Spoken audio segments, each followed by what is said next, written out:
Hello, everybody. My name is Joe Briley. Welcome to the latest LPAT podcast. That's the ethics and legal and psychosocial aspects of transplantation working group of the European Society of Organ Transplantation.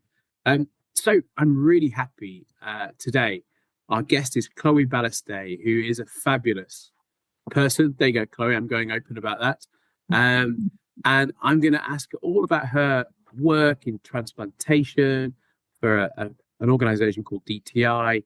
And we'll really go on through that to think about maybe a bit about education training and future ethics, legal and psychosocial aspects of transplant. What's going to be an issue in the future and how we think about that in terms of provision and training. Chloe, enough from me. How are you? Very fine. Thank you so much, Joe, for counting on me on this fantastic initiative. Wonderful. So, could you tell us a bit about yourself and your role in transplantation? Well, I'm a doctor, but I'm a doctor that is in the previous side of transplantation. I've been working in the last 20 years in organ donation for transplantation, organs and tissue donation. And for that, you need to have a specific training, of course.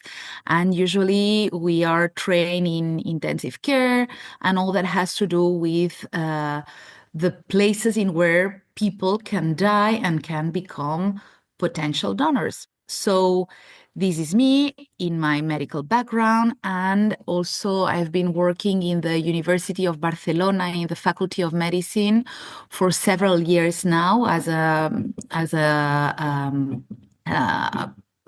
professor, an associate professor, working for degree and post-degree programs. So to try to seed the idea of donation and transplantation in the early stages of medicine, of the medical students in the third year and in the sixth year. And then we have post-degree programs too. And finally, I've been working and collaborating with a non-for-profit organization called DTI Foundation, based here in Barcelona. And now I'm the medical director. And the aim of this foundation is to support and to counsel and to train professionals to have sustainable programs in transplantation based on fair and on fair programs of organ donation. Wow. Sounds like you have a lot to do and many hats you're wearing at the same time, but I guess largely involved with transplantation. So maybe I could push you a bit on your personal stuff. What made you get involved with this? Why did you think, that's for me? Well, that's very interesting because I started medicine knowing that I didn't want it to be a usual doctor with a white coat. Well, you know that a part of Britain we wear white coats. They took my white coat off me. You're quite right. But I really wanted to do something a little bit out of medicine too, and to take care of all the other aspects that might, And then while I was studying in the third year of medicine, I had the opportunity to work as a student in the Catalan organization of organ donation, in where there's always a team of 7 students that take care of the logistics and the allocation system of organ donation in Catalonia. And they wanted people that would be able to speak at least English, because they are the ones doing the exchange with the rest of Europe. And since I could speak English and French, well, I was accepted, and that was the way how I got into this amazing world of transplantation that is not only focused on medicine but also on anthropological aspects, legal aspects, bioethical aspects, etc. Wow, super interesting. Now, I've got 2 questions coming up. I'm not quite sure the order, so you can help me. One is to explore the DTI Foundation, what it does and work. But the second, I think it comes naturally after what you've just said, is the Spanish deceased donation model is an amazing success. So let's go that way.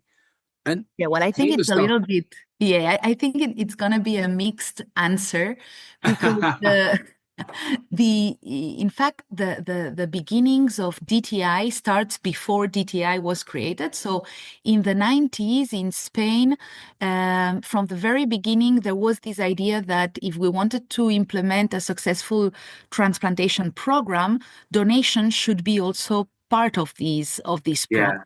And from the Ministry of Health, it was said that it was mandatory for the hospitals that wanted to implement a transplant program to have a doctor in charge of organ donation, and every hospital could choose the doctor in charge. And Hospital Clinic of Barcelona, from where I come from, was one of the first ones, and they chose an anesthesiologist, Dr. Marty Mañalik, to become the donor responsible. And it was totally new, but it started and it went very well. And from the Ministry of Health, from the very beginnings of the ONT, the Organ Transplantation Organization from Spain, they told Marty to organize a course to homogenize the knowledge and the way how to work of this new role of organ donation professionals. And he decided to create this team. They started training people all over Spain. And well, he's such a visionary person, and he decided to put an English name. And he said, well, we are transplant procurement managers. And okay, let's go. And then Latin American countries started to look at Spain and said, well, why don't you come and you train us? And this is how the international training started. But very fast, everybody had to learn English and to start doing some trainings all over the world. And well, and then the hospital, after a few years, they said, well, this is not our mission. You should go to the university. And then the University of Barcelona took over this project called TPM. And of course, with the same team of people, they continued doing that. But in 2000, let's say 2006, 2000, they started having some problems with the university, not problems, but the university couldn't afford the part of doing the next step, which was to help on site those teams of people that were already trained, but that they needed some in situ help, let's say, no? And that was more about cooperation, about counseling. And the university said, look, guys, it's wonderful what you're doing, but this is not the mission of the university. So this is how in 2008, we decided to create a non-for-profit foundation that is called DTI, Donation and Transplantation Institute. And inside this foundation, there is this branch of training, which is the oldest because it started in 91. And we have trained over 20,000 people from more than 133 countries, I think. And then a part of this branch of professional training, there is the academic training in where we have a master degree that is also under the umbrella of the University of Barcelona. But then there are also two branches. One that is about cooperation, in where we are assessing and giving support to very diverse kind of countries. So it goes from African countries to US hospitals or OPOs or Chinese regions. And not only in organ donation, but also in tissue procurement and processing. I mean, it's quite open and wide. And then the third branch is to give also, because we believe that we need to think of the future, about the future, and also to give support to researchers in order to give them the opportunity to research on organoids or regenerative medicine by providing tissues or organs that couldn't be transplanted. So that's basically what we are doing from DTI. So as you can see, it's very parallel from what has happened in Spain. And the idea is really not to reinvent the wheel all over the world, but to go faster with the best professionals, not only from Spain, because now after all these years, we have found amazing professionals from all over the world. And what we try to do is to take those best practices and to structure teams with professionals from different countries for a specific project. And this is basically what it is on. The best system in the world. Other countries have tried to mimic it or taken bits of it, but no one's quite had the same success. Have you any thoughts on why that is?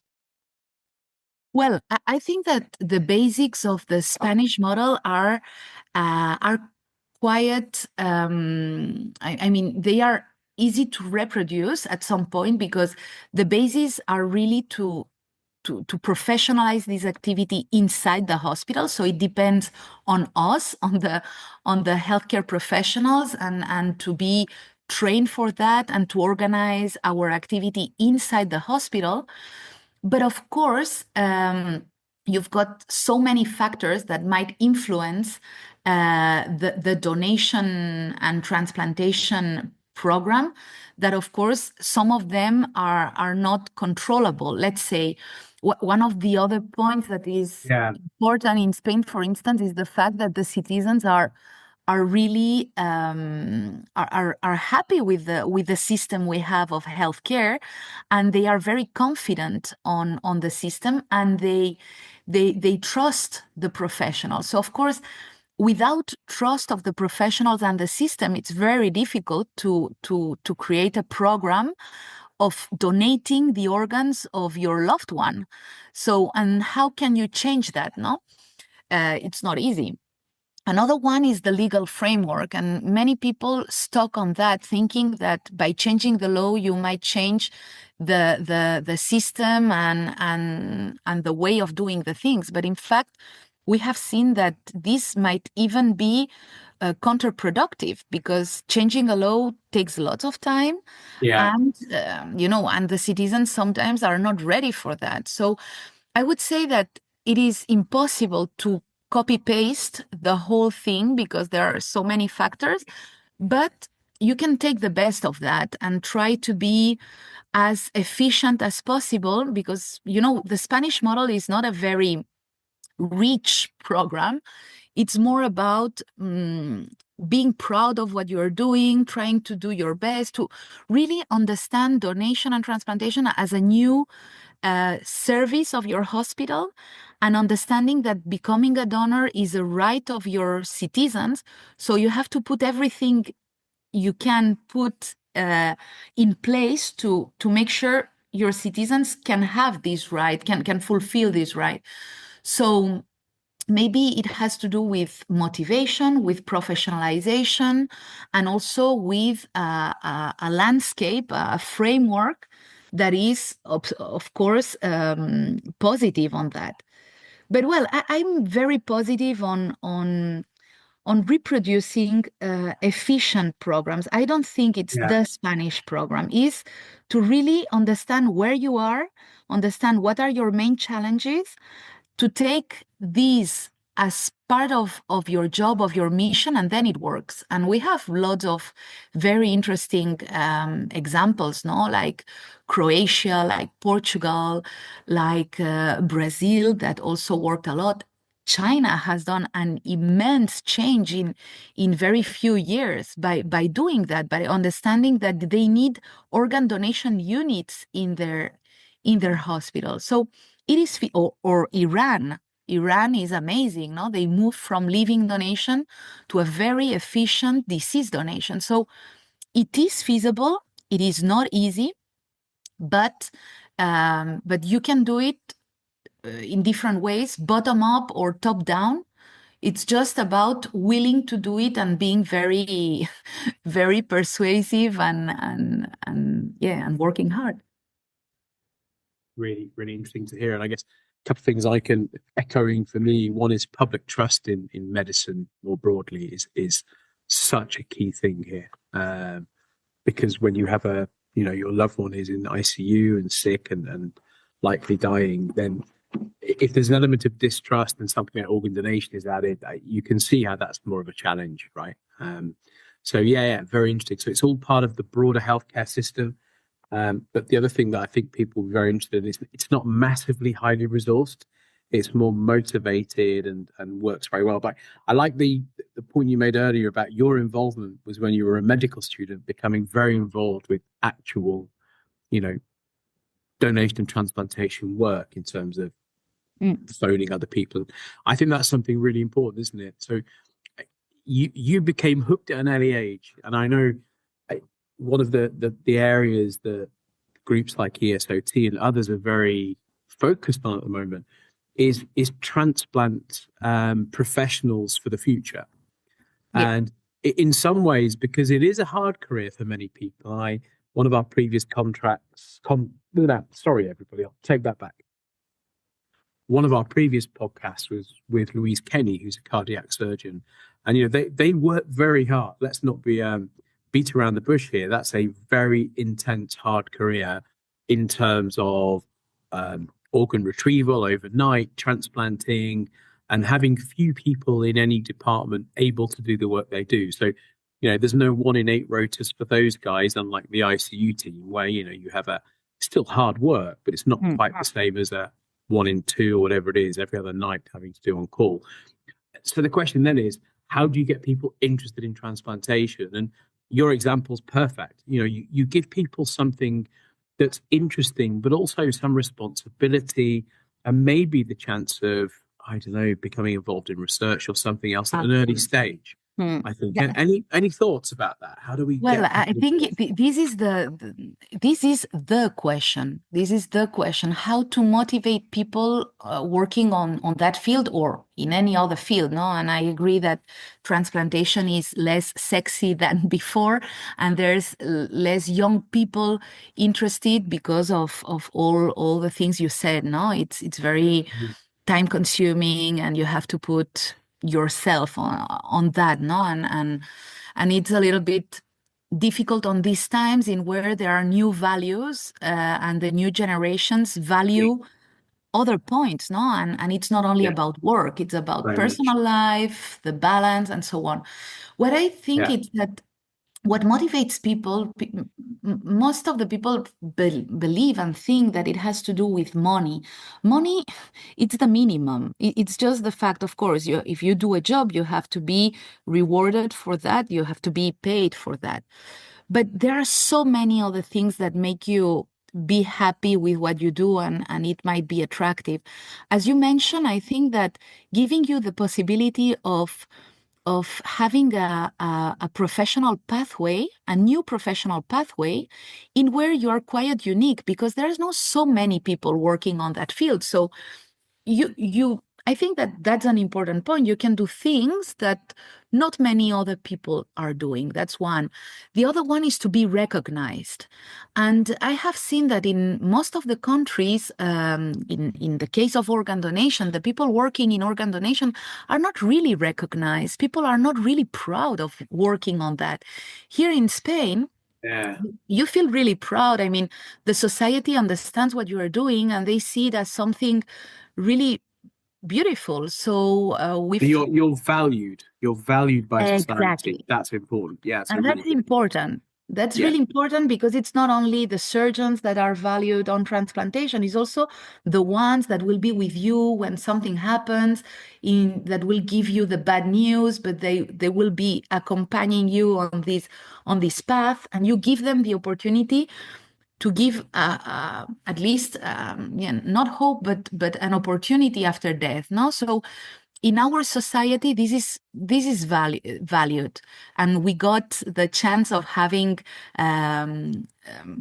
directors like Pedro Almodóvar, no, that has given a lot, because he has been doing very nice films in where always there is this idea of donation, transplantation, death, life, etc. But the people working on that are usually nice people, no? And I think the image is important and to be valued. And then, as you said, it's amazing when you think about it. This is not a virgin field, but you've got so many things to do. There's a lot of research to be done. There's a lot of networking all over the world. There are many projects and possibilities of innovation. So I think you have to make it understand in this way. No, it's not a task. It's a mission somehow. Yeah, And that I that's think, quite nice. Yeah. yeah. So, okay, I'm going to go back to the main focus, which for us as an LPAC group is the ethics, the law, and psychosocial aspects. And there's a lot going on. And as you've said nicely there, Chloe, that this is quite a fast-moving field with innovation, new changes, and obviously we spend a lot of time talking about xenotransplantation. We talk about AI, but there's many other things that are going on in transplant medicine. And I wonder if you put your crystal ball on, look into the future, and the obvious ones being, Xeno and AI, obviously, but are there other things you think, well, that's really going to be important? Maybe ethics and legal or psychosocial. What part of transplantation do you think is going to be maybe changed most in the future? Any thoughts? Well, there are so many that it's difficult to put them in a prioritized order, let's Sure. say. But I think that one very important point, and I come back to the basics, is the concept of death. Yeah. And it's amazing because when I started 20 years ago, that was not a problem at all. Everybody had clear ideas about who's dead and who's alive. Yeah. And now we are coming back to that, and it seems that it's a new thing when we have been dying all over. I mean, that's the natural, but that's a point that is important not only for our European countries, but for all over the world. Dying and the way of dying, Yeah. and how we take care of the end of life care. And if we integrate organ donation as part of the end of life care, that's a real change on the perspective we might have for finally giving organs for transplantation. That's one point.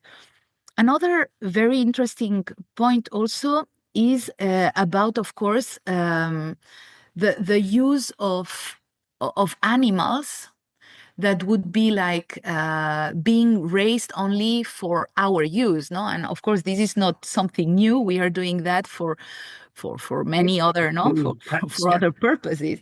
But Sure.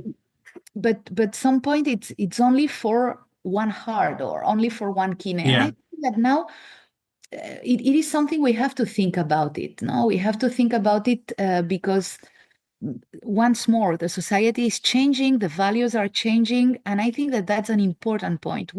I don't think the new generations are open to that kind of relationship with the animals. The other one is about the cost of all these new treatments. And I'm talking also about the machine perfusions, about organoids, or about, how do you call that? Therapies that are individualized therapies, Yeah. no? All this is marvelous, is amazing, it's great, but the point is who's gonna pay that? And Are who we can have it? able? Who can have it as well? Are we going to, is it Yeah, going to be something you can buy for yourself? And that means it's it's inevitably social determinants of health are going to be problematic because poor people can't have it, etc. So, really good point. exactly. And that, I think, it's something we should talk more about that. And this increase of the basic cost of the procedures, it will depend on the country, and there will be countries in where the only some people will be able to afford that. But in countries like we have in Europe, in where we are based in universal healthcare, and Mhm. how can we absorb this increase of cost? And I think we should be keeping an eye on that, and to be always thinking about the efficacy of those treatments, or trying to think about the cost balance. No, is it really, Absolutely. yeah, and that's, I think, those are points that we have to take into I think, consideration. Immunosuppression is a great example here, isn't it? They're ever more expensive. more targeted, fewer side effect drugs. But yeah, is the benefit really so great that they should become the norm when people can't afford them, depending on the healthcare infrastructure of the countries? There's a lot to talk through here. And wow, that time has flown. We've almost come to the end, Chloe. It's like that's been really interesting. And the stuff is your role and how you got there was fascinating. I really think that's great. But the work you do is terrific. And I think just, really looking forward to carrying on working together and working out how we take this forward, because I think education, global education here is so vital. And I think there are many forces pushing us apart in the world today, ever more every year, it seems. So I think, your work with DTI and other organizations is really good, because it does the opposite. It brings us together and improves Exactly. transplants. Yeah. And I just wanted, yeah, I wanted to point that on. I think that we cannot work all alone, each organization, or we have to put common efforts together and try to go on the same direction, no? Which is opposite, as you said, about what we see now in our geopolitical situation. But I really believe that the only way is to go together, to try to put efforts because it happens now and that's why we are working now with ESOT, and the things we do are usually endorsed by ESOT and vice versa, but also with other societies, with the WHO, with PAHO. I mean, we need to work together, because if the goal is the same, it doesn't make sense to do it from different ways, no? So let's work together. Chloe Balleste, thank you so much for joining me. This has been the LPAT podcast, and I really hope this podcast is out of date to the extent that in another 6 months' time, the world organizations are all working together. And it sounds very dated to say that people aren't working together collaboratively, but I fear that might not be happening. But Chloe, thank you very much. Take care. Thank you to you.